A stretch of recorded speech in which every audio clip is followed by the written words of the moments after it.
Halo teman-teman.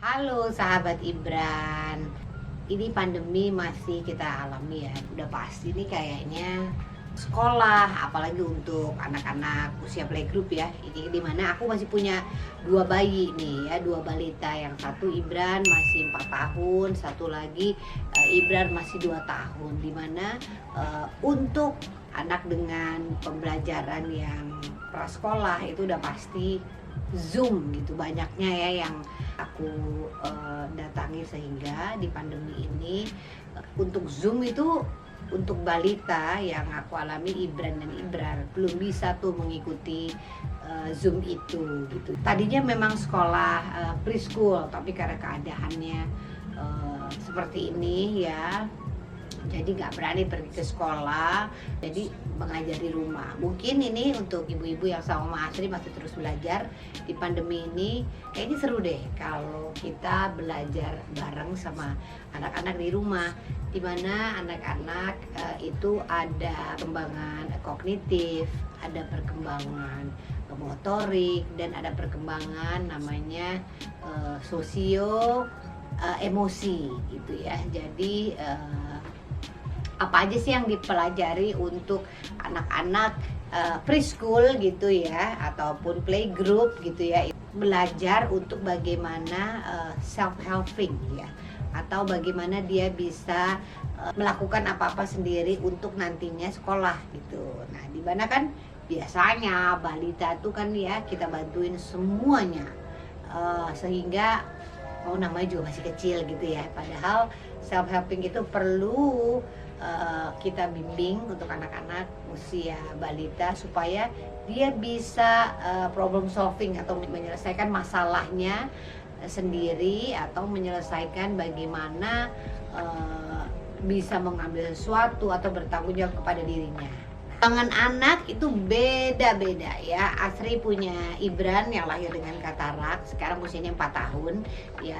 Alhamdulillah aku masih dibantu dengan para terapisnya yang datang, tapi aku pun juga harus genjot sendiri gitu di rumah, bagaimana supaya Ibran yang usianya 4 tahun bisa levelnya sama anak-anak usia 4 tahun. Maksudnya gini, untuk anak itu nggak ada rule, misalnya gini, kemampuan anak tuh usia 2 tahun akan gini, kemampuan 3 tahun akan gini gitu. Itu masing-masing anak itu berbeda gitu ya. Jangan juga kita paksakan untuk kamu harus sudah bisa ini, kamu harus sudah bisa ini gitu, karena setiap anak lahir dengan kondisi yang berbeda, keluarga yang berbeda juga gitu ya. Terus perkembangan anak sendiri berbeda dari bawaan lahir.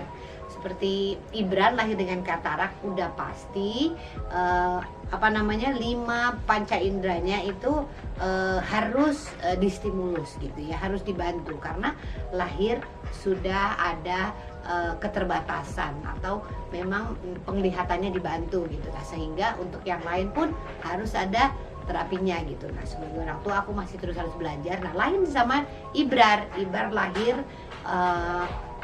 semua panca inderanya sempurna gitu, 5-5-nya ada, sehingga perkembangannya sekarang Ibran dan Ibrar itu hampir sama gitu. Sehingga dan aku juga nggak membedakan Ibran lebih dari Ibrar atau Ibran lebih dari Ibran, itu enggak, karena perkembangan setiap anak itu berbeda. Nah, di mana sebenarnya tuh ya memang ada catatan tersendiri untuk anak, misalnya perkembangan 2 sampai 5 tahun tuh udah harus bisa apa gitu ya. Nah, itu mungkin bisa juga menjadi guidance ya. Nah, gitu misalnya nih ya. Misalnya kemampuan perkembangan anak 2 sampai 3 tahun gitu ya, itu berbicara 50% dimengerti gitu misalnya ya. Seperti nggak mau sudah bisa bilang no gitu misalnya ya. Nah, itu Ibran dan Ibrar sudah bisa itu gitu ya. Nah, berarti kita nanti permainan atau belajarnya itu bisa tentang itu gitu. Atau juga bisa gini, hal simple ya, memakai pakaian gitu, harus bisa udah pakai pakaian. Ya, kadang-kadang nih orang tua suka gini nih, aduh kasihan nih sama anak, udah pokoknya biar cepet, lagi-lagi biar cepet ya, susternya pun makein celananya, makein bajunya, padahal kemampuan dia untuk pakai baju sendiri itu adalah perkembangan kognitif loh gitu ya. Denger nggak tuh si Ibrar lagi teriak-teriak di bawah. Nah terus juga gini, menyikat gigi ya, menyikat gigi dengan bantuan atau tanpa bantuan itu sebenarnya juga mereka udah tahu gitu. Oh ini namanya sikat gigi, oh ini namanya mandi, oh ini namanya cuci rambut, itu udah tahu gitu ya. Terus juga mencuci tangan, kemudian ngelap sendiri sampai kering, itu pun sudah tahu sebenarnya. Kemudian melompat, nah melompat itu ada macam-macam, ada yang mungkin baru satu kaki yang lompat atau bisa dua-duanya lompat, itu perkembangan kognitif. Kemudian mengerti arti kata sifat gitu ya, misalnya gini, mami marah ya gitu, mami nanti marah loh, ih marah kayak apa sih, oh gitu misalnya ya gitu. Atau Ibran happy ya, ha gitu, tiba-tiba terus sakit, nangis, itu udah tahu tuh gitu, sakit apa gitu udah tahu ya, seperti itu. Terus juga menyanyikan banyak lagu dengan gerakan gitu juga bisa. Nah, menstimulasi Ibran itu bisa dengan kaca. Kalau Ibran nggak perlu. Nah kalau Ibran harus lihat bentuk badannya dulu, makanya di bawah di tempat bermainnya Ibran itu ada kaca. Karena dia dengan berkaca, kemudian dia bisa nyanyi, menggerakkan semua badannya, head, shoulders, knees, terus dia harus lihat kaca. Karena dia bisa lihat diri sendiri, oh iya, ini kepala, oh iya, karena nggak punya temen sekolah gitu ya. Makan dan minum secara mandiri, nah itu juga penting. Nah, aku juga lagi belajar nih makan dan minum secara sendiri itu ya. Nah, ada yang harus bisa sendiri, kalau enggak kamu nggak makan, nunggu anak sampai lapar baru dia nanti makan, bisa juga ya. Tapi aku nggak begitu gitu. Jadi ya ada susternya juga yang membantu makan ya, tapi ada jam makannya juga. Misalnya kalau kita sarapan nih, kita udah mulai nih, kita sarapan, kalau kita makannya mie, ikut makan mie. Jadi mau berapapun yang dia makan, tapi dia tahu itu lagi makan gitu, dan udah punya piringnya sendiri-sendiri gitu ya, walaupun nggak banyak makannya gitu, tapi dia sudah tahu ini tuh makan gitu ya, sudah belajar. Nah walaupun karena Ibran dan Ibrar itu kenapa masih dibantu makannya, karena Ibran nggak boleh di bawah normal berat badannya, sehingga kalau misalnya aku paksakan dia harus makan semua makannya sendiri gitu sampai habis, nanti dia kekurangan berat badan gitu, sehingga nanti bahaya untuk fisiknya Ibran. Ibran juga gitu, Ibran tuh lahir prematur. Nah kalau aku paksakan juga dia makan sendiri semua sampai habis gitu makannya dia, nah nanti badannya juga nggak kurang gitu ya, karena dia memang lahirnya 1,7 kg gitu. Jadi tapi dia tahu waktunya makan tuh, dia tahu gitu ya. Jadi ya belajar sendirinya ketika kita juga ikutan lagi makan ya, makan pagi, siang, sore, jadi dia juga ikutan makan gitu. Tapi volumenya kita bisa sama susternya nggak apa-apa, yang penting dia tahu artinya makan gitu. Terus memakai, melepas sepatu dan pakaian itu juga penting tuh gitu. Toilet training juga tuh ya, kapan pipis, kapan ini. Nah memakai alat tulis, ini juga PR nih. Memakai alat tulis tuh Ibrar sama Ibran beda banget gitu. Nah kalau Ibrar nggak usah disuruh, kita lagi nulis dia bisa tiba-tiba ngambil pulpen kita, dia ikut nulis gitu. Nah Ibran berbeda gitu. Nah itu juga tuh gitu ya. Nah jadi berani berbicara dan mengungkapkan pendapat. Nah, berani berbicara dan mengungkapkan pendapat kenapa penting gitu, karena menurutku ya supaya dia berkarakter atau punya pendapatnya masing-masing gitu. Karena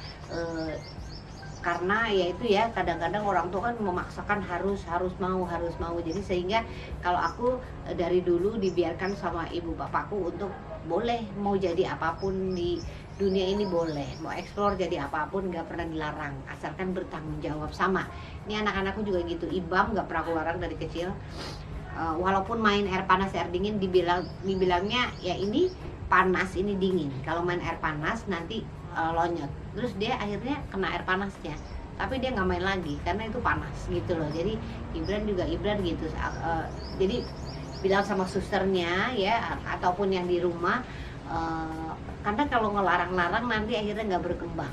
Jadi kalau mau loncat terus kalau jatuh nanti dia nggak ngulang lagi gitu. Jadi harus dalam pengawasan, karena kalau dilarang-larang no tanpa ada alasan terus nggak berkembang dan nggak tahu apa-apa gitu. Terus ya kayak dia nyoret tembok aja udah sering, padahal nggak, maksudnya bilang ini kalau di tembok nanti tetap aja gitu ya. Jadi ya itulah memang harus ada. Akhirnya dia jadi berani bicara, berani pendapat, nggak mau bilang no gitu. Itu Ibran. Kemudian membereskan mainan tanpa dibantu juga tuh ya. Jadi ya namanya clean up, kita suka gitu. Jadi ya kalau udah mainnya berantakan kemudian diberesin lagi. Nah kemudian mengikuti rutinitas belajar dengan baik. Nah itu berkaitan sama fokus tuh ya, fokusnya berapa lama gitu, bisa diemnya berapa lama. Nah itu masing-masing punya durasinya tuh gitu ya. Ada yang cuma 10 menit, ada yang kadang-kadang 20 menit, ada yang gak mau konsentrasi sama sekali, tergantung dia waktu itu pengennya apa. Nah itu juga tuh, jadi banyak sekali perkembangan setiap anak itu yang berbeda gitu. Karena ini anak pokoknya Ibran sama Ibrar itu sekandung kan, saudara, tapi beda banget. Jadi kadang-kadang kita suka membanding-bandingin, ih anak aku kok gini, anak kamu kok udah gitu ya, oh berarti anakku salah, anak kamu yang benar. Atau enggak, loh kok anak kamu udah gitu, anakku belum, berarti anak kamu tuh yang salah, anakku benar gitu. Jadi gak ada yang benar dan salah dalam perkembangan gitu. Jadi mudah-mudahan kita sama-sama jadi orang benar, sama-sama belajar ya. Nah ini contoh-contohnya nih ya, yang tadi tuh ya, yang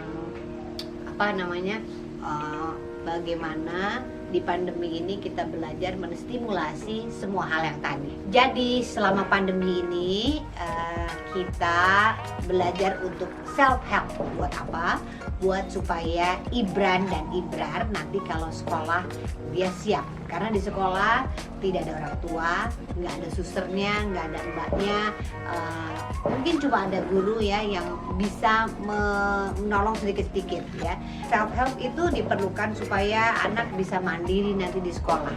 Gimana nanti kalau sepatunya tiba-tiba lepas, dia bisa nikah sendiri. Gimana kalau tiba-tiba ada kegiatan menulis ya, sehingga anak-anak juga bisa untuk mulai konsentrasi belajar, mulai bisa pegang alat-alat tulis gitu. Sehingga nah di pandemi ini kita belajarnya fokus ke self help supaya anak-anak siap buat nanti kalau sekolah gitu. Jadi ya mudah-mudahan YouTube-nya ini bisa membantu Ibran dan Ibrar dalam menghadapi sekolah nanti. Nah kalau teman-teman mau ikutan boleh, jangan lupa subscribe, like, dan komen ya.